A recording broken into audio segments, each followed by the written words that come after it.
We have animal skins, very soft and supple animal skins.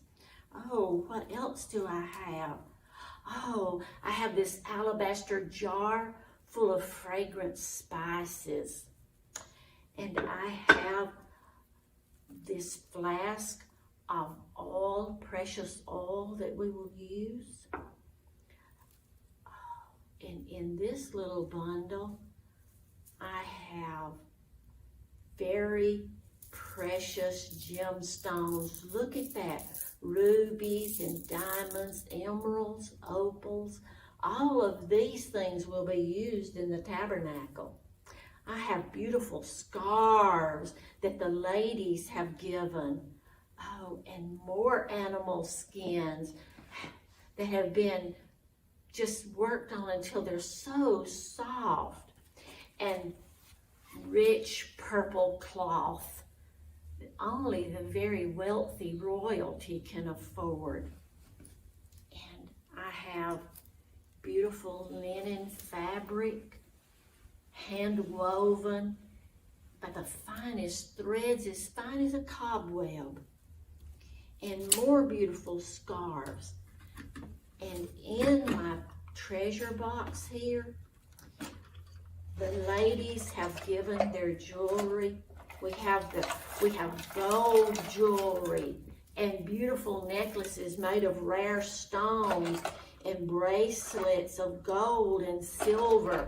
And I have golden earrings that some of the women have given, and rings made with rare jewels. Many bracelets, golden bracelets. All of these treasures are going to be used. But listen, I'm going to stop talking about this. I know you wonder how in the world we're going to use all of these things. Let's just stop for a minute and watch our Bible story, and you'll find out exactly what we're going to be doing with these wonderful. When Moses was on the mountain with God, God said, "Tell the Israelites to make a tabernacle for me, so that I may be with them." Then God gave Moses instructions for building the tabernacle, or tent of worship. God told Moses how to build everything that went inside it. "Make it exactly like I show you," God said. So Moses gathered all of the Israelites together. He told them everything God had said, and he asked them to bring materials to build the tabernacle. Everyone who wanted to give brought an offering for the tabernacle. They brought gold jewelry, blue, purple, and scarlet yarn, fine linen and goat hair, animal skins, wood, oil, spices, and gemstones. God gave 2 men, Bezalel and Oholiab, special skills for building and creating things. Bezalel, Oholiab, and all the skilled people worked together to build the tabernacle for God. At the same time, people kept bringing offerings of what they had.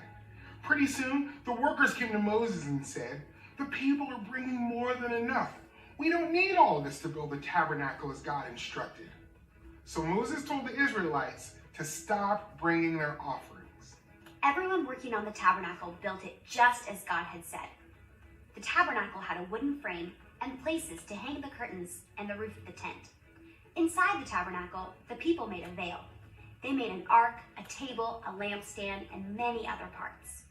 Every part had its special purpose and was made just as God had said. When the time came, God told Moses how to set up the tabernacle. God told him how to anoint, or pour oil on, the tabernacle to make it holy. God told Moses to bring Aaron and his sons to the entrance of the tabernacle. Aaron put on the holy clothing that the workers made, and Moses anointed him to be priest. Aaron's sons were anointed to serve God as priests too. Moses did exactly what God commanded, and the tabernacle was finished. God was in a thick cloud. God made a sign for the people.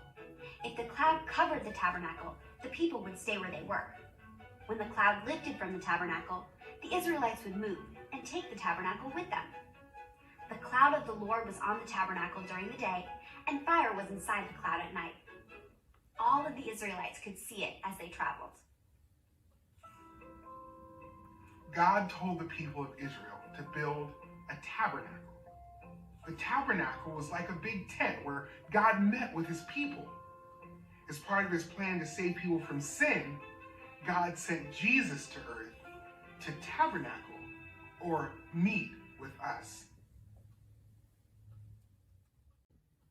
Okay, wasn't that a good story? I really like that story about how God told his people to build a house so that they could meet with him and he could meet with them there. Now you know why Anna had all those things in that basket. Those were materials that she had gathered from all the people to build the tabernacle. Some of the things I want you to remember from today's story, first of all, I want you to remember that it came from the Bible. This story is in the book of Exodus, chapter 35, and it tells all about the tabernacle. God told his people to build this tabernacle, so they did exactly what God told them to do. Do you remember some of the things that the people brought that God told them to bring? They brought animal skins, oil, precious jewels, beautiful fabric. They brought a lot of things, earrings, their bracelets, a lot of things that they owned themselves. They brought that and gave that willingly to God. One of the ways that God helped the people to build the tabernacle, he gave special skills to certain people so that they would know what to do, like how to work with the wood and how to sew the fabric and how to do everything just exactly the way God told them to do.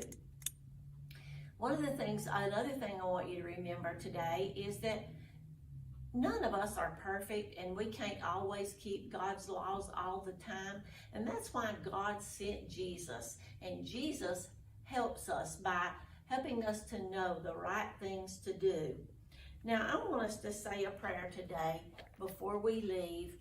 And let's just thank God for all the wonderful things he has done for us. Dear Lord, I thank you so much for all the workers that we have at our church, the people who do things to help us to have a beautiful place to worship. And Lord, I just thank you for sending Jesus so that he can help us when we don't always do everything that you want us to do. Lord, I thank you for each boy and each girl that's usually sitting in these chairs. And I just pray that you would help them to know that how very much you love them.